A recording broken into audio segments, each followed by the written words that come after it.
been training so hard for. Okay, so I really just want to reiterate that point. All right, which leads me into just a little segue that I am going to do, and I am actually going to drop right here, right now on the live, and I'm actually going to post the text version, but I'm going to give you my top 5 tips for getting ready for not just a virtual race, but just and some of these tips you can actually use to get prepared for any race distance that you, hey Mike, that you actually would sign up for, okay? So get ready. Like I said, I'm going to post it in a text version, but I'm going to give it to you guys right now. So get ready. My tip number 1 is to actually sign up. That's the first thing. Whatever your desired race distance is, your number 1 thing that you want to do is actually register for the race. Register for your desired race distance. I feel like that's so important. That is the way just to get over any initial fears that you may have, and you're really more inclined to train and to actually do the work when you already know that you've signed up for it. And as I love to say, that kind of makes it real. It's like no turning back now. I've registered, I've paid for it, and I've actually done it, okay? So that is tip number 1. Tip number 2, you want to train appropriately, okay? So definitely when you're talking about full marathon and half marathon distances in particular, you definitely want to make sure, hey Carla, you definitely want to make sure that you are appropriately trained, okay? You don't want to tack on, those long distance races, just being fresh or not being on the road or kind of going from couch to half marathon or couch to full marathon, okay? So you definitely want to make sure that whatever race distance that you're choosing, that you have gotten in and that you've, locked in and locked down the appropriate training, okay?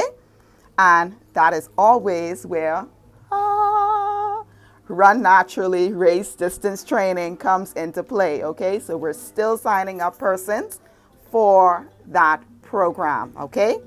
The third thing, you want to make sure you have a race strategy, okay? So Michelle and I talked about that on the live.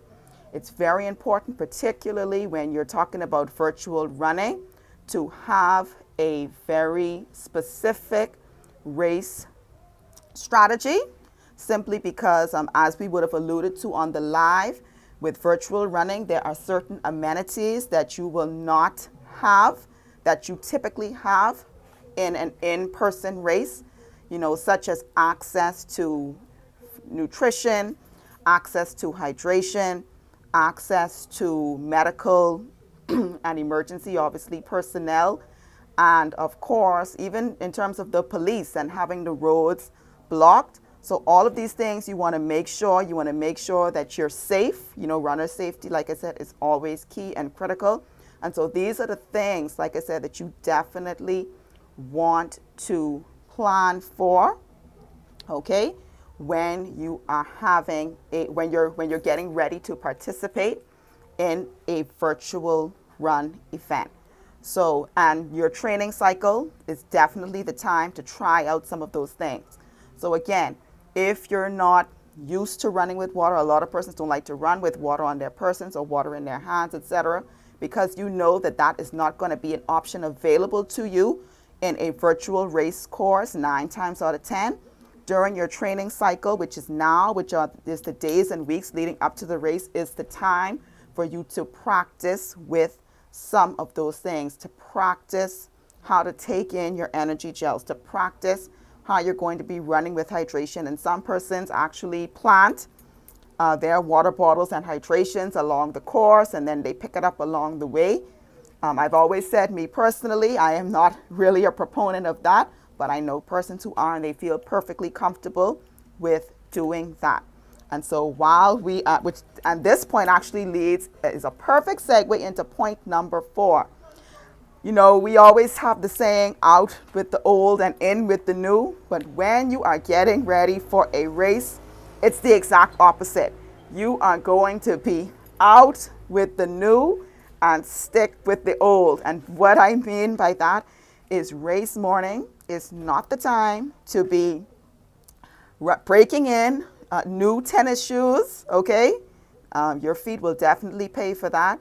It's not the day to break in, you know, new fitness apparel, or to take in terms of like a breakfast, anything that you are just not used to and you're not accustomed to, you know, not because you may have a running buddy and it works perfectly fine for him or her, and you say, okay, well, I'm going to try this the morning of the race. And it's the same thing with specific energy gels, because I will tell you, not all energy gels are created equally, okay? I know for me, I am a huge fan of the GU, the GU, as they say, energy gels. But I also found out in a training cycle that Cliff shots just do not work for me, okay? So I had an adverse reaction to the Cliff energy gels. And again, you know, these are things that you learn, and you learn about yourself in a training cycle. But definitely race morning is not the time to try out any of those new things. Like I said, whether it's in terms of what you eat or drink, what you wear, race morning is not the time for that. The time to try out those things are right now while you're actually in a training cycle, okay? And so last but not least, point number 5 is to have fun, okay? Have fun. Yes, you know, racing, and particularly if you're taking on a distance for the first time, you can have those nerves, and, you know, the nervous energy is perfectly normal and natural as you're getting ready for a run. I have been running, like I tell everyone, for 9 years. I've been doing competitive long distance for 4 years, and I still get nervous before the start of every race, okay? I still get those butterflies. And actually, the night before a full marathon, I still cannot sleep.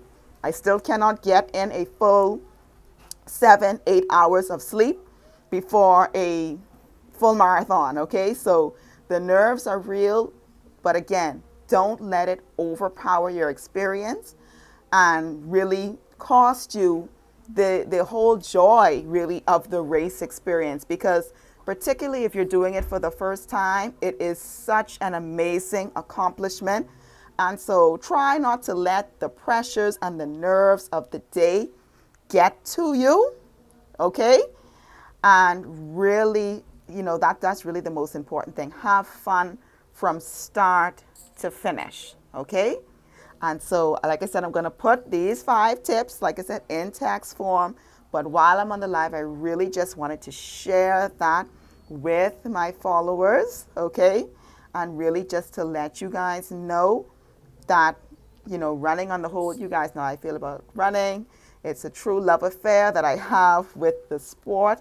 And I really love when other persons are coming in and they really develop such a love and a passion, you know, their own love and passion and their own journey for the sport, like I said, that I have developed, all right? So with that being said, I just want to continue to encourage you guys to be safe out there, okay? You're very welcome, Michelle. I just want to encourage everybody to be safe. Keep those miles going, you know, while we have that wonderful opportunity to be out and about the streets of New Providence or whatever it is that we currently reside. You know, let's continue to get in those training miles, okay? So that's super, super, super important, all right? And continue to do well, but make sure, like I said, if you know that you're desirous of participating in Marathon Bahamas 2021, you guys definitely want to, you know, don't drag your feet on this. Make sure that you're signed up and that you are ready to go, all right? So you guys have a great day, great Friday. Enjoy your weekend. I'm going to be doing, some other content coming up over the weekend. Those persons who are in Run Naturally knows that tomorrow is long run training, as always on Saturdays. And so maybe I'll see you guys on the road tomorrow. But if not, you guys continue to be safe. Wear your mask. Continue to remain socially distant. Okay, wash, sanitize your hands as always. And again, if you don't need to be out and about, stay at home and stay safe. You guys make it an absolutely wonderful day. Bye.